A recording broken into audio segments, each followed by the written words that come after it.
ನಮಸ್ತೆ. D V ಜಿಯವರ ಮಂಕುತಿಮ್ಮನ ಕಗ್ಗ. ದೇವರೆಂಬುದದೇನು ಕಗ್ಗತ್ತಲೆಯಾಗವಿಯೇ, ನಾವರಿಯಲಾರದೆಲ್ಲದರೊಟ್ಟು ಹೆಸರೇ. ಕಾವನೋರ್ವನಿರಲ್ಕೆ ಜಗದ ಕತೆ ಏಕಿಂತು, ಕಾವನೋರ್ವನಿರಲ್ಕೆ ಜಗದ ಕತೆ ಏಕಿಂತು, ಸಾವು ಹುಟ್ಟುಗಳೇನು ಮಂಕುತಿಮ್ಮ, ಸಾವು ಹುಟ್ಟುಗಳೇನು ಮಂಕುತಿಮ್ಮ. ದೇವರೆಂಬುದದೇನು ಕಗ್ಗತ್ತಲೆಯ ಗವಿಯೇ, ನಾವರಿಯಲಾರದೆಲ್ಲದರೊಟ್ಟು ಹೆಸರೇ. ಕಾವನೋರ್ವನಿರಲ್ಕೆ ಜಗದ ಕತೆ ಏಕಿಂತು, ಸಾವು ಹುಟ್ಟುಗಳೇನು ಮಂಕುತಿಮ್ಮ. ದೇವರು ಎನ್ನುವುದು ಏನು? ಅದು ಒಂದು ಕಗ್ಗತ್ತಲೆಯಿಂದ ಕೂಡಿದ ಗುಹೆಯೋ, ಅಥವಾ ನಮಗೆ ತಿಳಿಯದೇ ಇರುವ ಎಲ್ಲವನ್ನೂ ಕೂಡಿ ಅದಕ್ಕೆ ನಾವು ಒಂದು ಹೆಸರಿಟ್ಟು ದೇವರು ಎಂದು ಕರೆಯುತ್ತೇವೆಯೋ? ಈ ಜಗತ್ತನ್ನು ಕಾಪಾಡುವವನು ಒಬ್ಬ ಇದ್ದರೂ ಕೂಡ ಈ ಜಗತ್ತಿನ ಕತೆ ಯಾಕೆ ಹೀಗಿದೆ, ಈ ಹುಟ್ಟು ಮತ್ತು ಸಾವುಗಳ ಅರ್ಥವೇನು? ಈ ರೀತಿಯ ಪ್ರಶ್ನೆಗಳು ಪ್ರತಿಯೊಬ್ಬ ಮನುಷ್ಯನಿಗೂ ಒಂದಲ್ಲ ಒಂದು ಸಲ ಕಾಡಿರುವಂಥದ್ದೇ. ಇದು ಶತಶತಮಾನಗಳಿಂದ ಸಂದೇಹವಾದಿಗಳು ಹೇಳಿಕೊಂಡು ಬಂದಿರುವ ಒಂದು ಪ್ರಶ್ನೆ. ಅವರ ಪ್ರಕಾರ ದೇವರು ಎನ್ನುವುದು ನಮ್ಮದೇ ಸೃಷ್ಟಿ, ಅದು ಮನುಷ್ಯನು ಹೆದರಿಕೆಯಿಂದ ಮಾಡಿಕೊಂಡ ಬಂದಿರುವ ಸಂಕೇತವೇ ಹೊರತು ವಾಸ್ತವ ಅಲ್ಲ ಅಂತ. ಕೇವಲ ಶಕ್ತಿ ಮತ್ತು ಬುದ್ಧಿವಂತಿಕೆ ಯುಕ್ತಿಯಿಂದ ಏನನ್ನಾದರೂ ಗೆಲ್ಲಬಹುದು, ದೇವರೇ ಇದ್ದಾನೆ ಅಂತಿಲ್ಲ, ನಮ್ಮ ಶಕ್ತಿ ಯುಕ್ತಿಯಿಂದ ನಾವೆಲ್ಲ ಗೆದ್ಕೊಂಡು ಬರ್ತೀವಿ ಅಂತ. ಡಿ ವಿ ಜಿಯವರ ಪ್ರಶ್ನೆ ಇದು ಏನು ಅಂದರೆ, ಕೇವಲ ಇದೊಂದು ಪ್ರಶ್ನೆ ಅಲ್ಲ, ಅದು ನಮ್ಮ ಚಿಂತನೆಯನ್ನು ಕೆಣಕುವಂತಹ ರೀತಿ. ಉತ್ತರವನ್ನು ಹುಡುಕಿ ಎಂದು ನಮಗೆ ಪ್ರಚೋದಿಸುವ ಬಗೆ ಇದು. ದೇವರು ಇದ್ದಾನೆ ಎಂದು ನಂಬುವುದರಿಂದ ಅನೇಕ ಪ್ರಯೋಜನಗಳಂತೂ ಇದೆ. ಆದರೆ ಪ್ರಯೋಜನ ಇದೆ ಎಂದು ಇಲ್ಲದ್ದನ್ನು ಉಂಟೆಂದು ಹೇಳಲಾಗದು. ಹಾಗಾದರೆ ಸತ್ಯ ಯಾವುದು? ನಾವು ಮತ್ತೆ ಶಾಸ್ತ್ರಕ್ಕೆ ಮೊರೆ ಹೋಗಬೇಕಾಗತ್ತೆ. ಯಾರು ಬ್ರಹ್ಮವು ಇಲ್ಲವೆಂದು ತಿಳಿಯುತ್ತಾರೋ ಅವನು ತಾನೇ ಇಲ್ಲವಾಗುತ್ತಾನೆ. ಯಾರು ಬ್ರಹ್ಮವು ಉಂಟೆಂದು ತಿಳಿಯುತ್ತಾನೋ ಅವನು ತನ್ನ ಇರುವಿಕೆಯನ್ನು ತಾನು ತಿಳಿಯುತ್ತಾನೆ ಮತ್ತು ಒಳ್ಳೆಯದು ಯಾವುದು ಎಂದು ಅವನಿಗೆ ಅರಿವಿಗೆ ಬರುತ್ತದೆ. ಏನು ಈ ಮಾತಿನ ಅರ್ಥ ಅಂದರೆ, ದೇವರು ಎಂದು ಕರೆಸಿಕೊಳ್ಳುವ ಬ್ರಹ್ಮನಿಗೂ ಮತ್ತು ಮನುಷ್ಯರಿಗೂ ಸಂಬಂಧ ಇರುತ್ತದೆ. ದೇವರು ಇದ್ದರೆ ತಾನು ಇದ್ದೇನೆ, ದೇವರು ಇಲ್ಲದಿದ್ದರೆ ತಾನು ಇಲ್ಲ.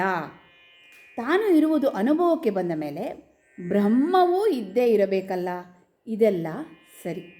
ಆದರೆ ಈ ಶಾಸ್ತ್ರಗಳನ್ನು ಯಾಕೆ ನಂಬಬೇಕು ಎನ್ನುವ ಒಂದು ಪ್ರಶ್ನೆ. ಇದಕ್ಕೆ ಉತ್ತರ ಸ್ವಾಮಿ ವಿವೇಕಾನಂದರು ಏನು ಹೇಳ್ತಾರೆ ಅಂದರೆ, ಅವರು ಮಡ್ರಾಸ್ ಯೂನಿವರ್ಸಿಟಿಯಲ್ಲಿ ಕಾಲೇಜಲ್ಲಿ ಹೋದಾಗ ಅಲ್ಲಿಯ ಸ್ಟೂಡೆಂಟ್ ಅವರಿಗೆ ಪ್ರಶ್ನೆ ಕೇಳ್ತಾರೆ. ಏನು ಅಂದರೆ, ನಿಮ್ಮ ವೇದಾಂತವೆಲ್ಲ ಬರೀ ಕಲ್ಪನೆ, ಅದಕ್ಕೆ ಯಾವ ಆಧಾರವೂ ಕೂಡ ಇಲ್ಲ ಅಂತ ಹೇಳ್ತಾರೆ ಮಕ್ಕಳು.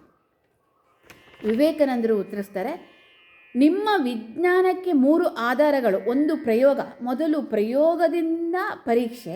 ಯಾವುದು ಪ್ರಯೋಗ ಮಾಡಲು ಸಾಧ್ಯವಿಲ್ಲವೋ ಅದನ್ನು ಅನುಮಾನದಿಂದ ಗುರುತಿಸುತ್ತೇವೆ. ಅದರಿಂದಲೂ ತೀರ್ಮಾನಕ್ಕೆ ಬರಲಾಗದಿದ್ದರೆ ಸಂಶೋಧನಾ ಪ್ರಬಂಧಗಳ ಮೊರೆ ಹೋಗುತ್ತೇವೆ. ಅಂತೆಯೇ ನಮ್ಮ ವೇದಾಂತದಲ್ಲೂ ಮೊದಲು ಪ್ರತ್ಯಕ್ಷ ಪ್ರಮಾಣ, ನಂತರ ಅನುಮಾನ, ಕೊನೆಗೆ ಶಾಸ್ತ್ರ.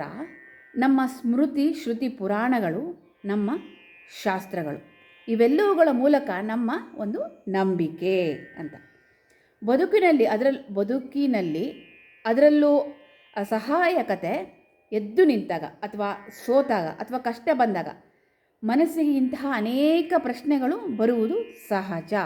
ಆದರೂ ಮಾನವ ವೈಜ್ಞಾನಿಕವಾಗಿ ಅದೆಷ್ಟೋ ನಿಗೂಢಗಳನ್ನು ಭೇದಿಸಿದ್ದಾನೆ.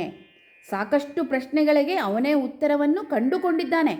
ಆದರೂ ಈ ವಿಶ್ವದಲ್ಲಿ ಉತ್ತರವಿಲ್ಲದ ಅನೇಕ ಪ್ರಶ್ನೆಗಳು ಹಾಗೆಯೇ ಸಾಕಷ್ಟು ಉಳಿದಿವೆ. ಅಂತಹ ವಿಷಯಗಳಿಗೆ ಆ ದೇವರ ಹೆಸರನ್ನು ಇಟ್ಟು ಅದೇನೋ ದೇವರಿಗೆ ಗೊತ್ತು ಅಂತ ದೇವರಿಗೆ ಬಿಟ್ಬಿಟ್ಟಿರ್ತೇವೆ. ಇದೆಲ್ಲ ಒಂದು ಡಿ ವಿ ಜಿಯವರ ಪ್ರಶ್ನೆಯಾಗಿ ನಮ್ಮನ್ನು ಕೇಳ್ತಾ ಇದ್ದಾರೆ ಅವರು. ನಮಗೆ ಕಷ್ಟಗಳು ಬಂದಾಗ ದೇವರನ್ನು ನಾವು ಬೈಯುತ್ತೇವೆ. ಒಳ್ಳೆಯದು ಆದಾಗ ಇದೆಲ್ಲ ನನ್ನಿಂದಾಗಿದ್ದು, ನನ್ನ ಸಾಮರ್ಥ್ಯ, ನನ್ನ ಯುಕ್ತಿ, ನನ್ನ ಬುದ್ಧಿವಂತಿಕೆಯಿಂದ ಅಂತ ದೇವರನ್ನು ನೆನೆಸಿಕೊಳ್ಳದೆ ಇರ್ತೇವೆ. ಭಗವದ್ಗೀತೆಯ ಸಾರಾಂಶವನ್ನು ಒಂದೇ ಒಂದು ಸಾಲಿನಲ್ಲಿ ಹೇಳಬೇಕಂದ್ರೆ, ಯಾವುದಕ್ಕೂ ದುಃಖ ಪಡಬೇಡ, ಸುಖ ಬಂದಾಗ ಹೆಚ್ಚು ಹಿಗ್ಗಬೇಡ, ದುಃಖವಾದಾಗ ಹೆಚ್ಚು ಕುಗ್ಗಲೂ ಬೇಡ, ನಿನ್ನ ಕರ್ತವ್ಯವನ್ನು ನೀನು ಮಾಡು, ಫಲಾಫಲದ ಚಿಂತೆ ನಿನಗೆ ಬೇಡ ಎಂಬುದು.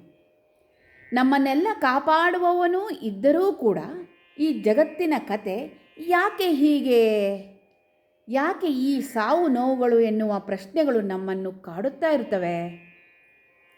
ದೇವರೆಂದರೆ ಅದೇನು ಎನ್ನುವ ಪ್ರಶ್ನೆಗೆ ಭಗವದ್ಗೀತೆಯ ಅಧ್ಯಾಯ 2 ಶ್ಲೋಕ 25ರಲ್ಲಿ ಶ್ರೀಕೃಷ್ಣ ಅರ್ಜುನನಿಗೆ ಹೀಗೆ ಹೇಳ್ತಾನೆ: ಭಗವಂತ ಕಣ್ಣಿಗೆ ಕಾಣದವನು, ಚಿಂತನೆಗೆ ನಿಲುಕದವನು, ಇವನು ಬದಲಾಗದವನು ಎಂದು ವೇದ ಸಾರುತ್ತದೆ. ಅವನ ಪರಿಯನ್ನು ಅಂದರೆ ಭಗವಂತನ ಪರಿಯನ್ನು ಹೀಗೆ ಅರಿತ ಮೇಲೆ ಕೊರಗುತ್ತಾ ಕುಳಿತುಕೊಳ್ಳುವುದು ಸರಿಯಲ್ಲ.